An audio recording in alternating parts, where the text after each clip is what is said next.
Dalam laporan berikut, wartawan Nazira Jamzuri bertemu seorang ibu yang tetap yakin dengan manfaat menyimpan darah tali pusat anaknya. Ini meskipun baru-baru ini sebuah pusat privat dihukum selepas darah tali pusat pelanggannya rosak akibat terdedah kepada suhu penyimpanan yang tidak sesuai. Nazira turut melawat kemudahan sebuah lagi bank simpan darah tali pusat Stamcord untuk lebih memahami proses kawal selia yang diambil. Ketika hamil dengan anak tunggalnya 14 tahun yang lalu, Cik Nazlin Zainal Alias banyak membaca tentang penyimpanan darah tali pusat bayi. Ia adalah sumber yang kaya dengan sel stem hematopoietik yang dipercayai mampu merawat penyakit bara berkaitan darah, sistem imun dan penyakit genetik. Sedar akan manfaat jangka panjang yang boleh diraih, Cik Nazlin dan suami memutuskan untuk menyimpan darah tali pusat anak mereka, Alexander Arif Geller, di sebuah bank privat. Anak saya merupakan anak tunggal. Bapa je juga anak tunggal. Bapa mentua saya juga merupakan anak tunggal.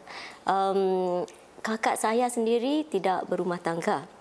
Ini bermakna anak saya tidak mempunyai adik-beradik, tak ada mempunyai sepupu yang sedarahnya dengannya. Maka itu saya ingin memberikannya harapan bagi masa depannya. Pada bulan lalu, syarikat Court Life diarah menerima tempoh penggantungan selama 6 bulan oleh Kementerian Kesihatan atau MOH. Ini selepas beberapa tangki penyimpanan darah tali pusat kendaliannya didapati terdedah kepada suhu yang tidak sesuai sehingga menjejas kira-kira 2,200 unit darah tali pusat milik pelanggan. Bila saya dengar tentang berita itu, saya agak khawatir kerana ini merupakan satu insurans. Kadang-kadang terdapat juga risikonya. Dan risikonya saya ambil kerana saya fikirkan yang ini merupakan satu matlamat hidup kami untuk menjaminkan masa depan dari segi perubatan, sains dan teknologi bagi anak saya. Jadi, saya amat khawatir, tapi saya fikirkan yang syarikat-syarikat lain akan mengambil berat tentang masalah ini. Setakat ini, saya akan tetap membayar tiap-tiap bulan untuk menjaminkan masa depannya. Selain Court Life, ada 2 lagi bank darah tali pusat privat di sini, iaitu CryoViva dan Stamcord. Nowadays, parents are very aware of what's called blood banking and they recognize the importance and its benefits. They are aware that cord blood banking does save life. Malah di dunia, terdapat lebih daripada 40,000 unit darah tali pusat telah digunakan untuk pemindahan. Stamcord has been around for 21 years.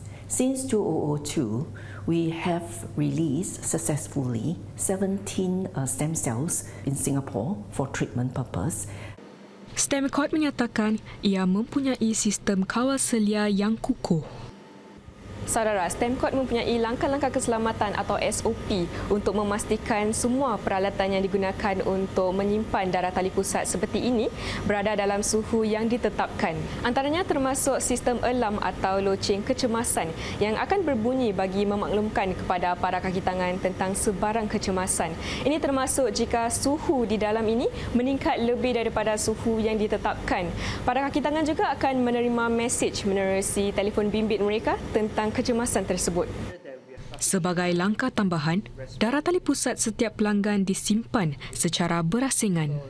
Stamcord process each cord blood unit into 2 cryo bags and to store into 2 cassettes. And these 2 cryo bags will be stored into 2 different locations.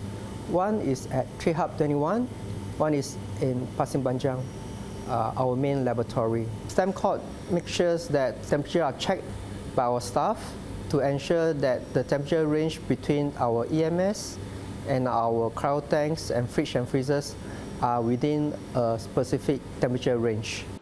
Selain penyedia privat, para ibu bapa boleh mendermakan darah tali pusat bayi mereka dan disimpan di Bank Darah Tali Pusat Singapura. Darah tali pusat yang disimpan di bank awam adalah untuk semua orang.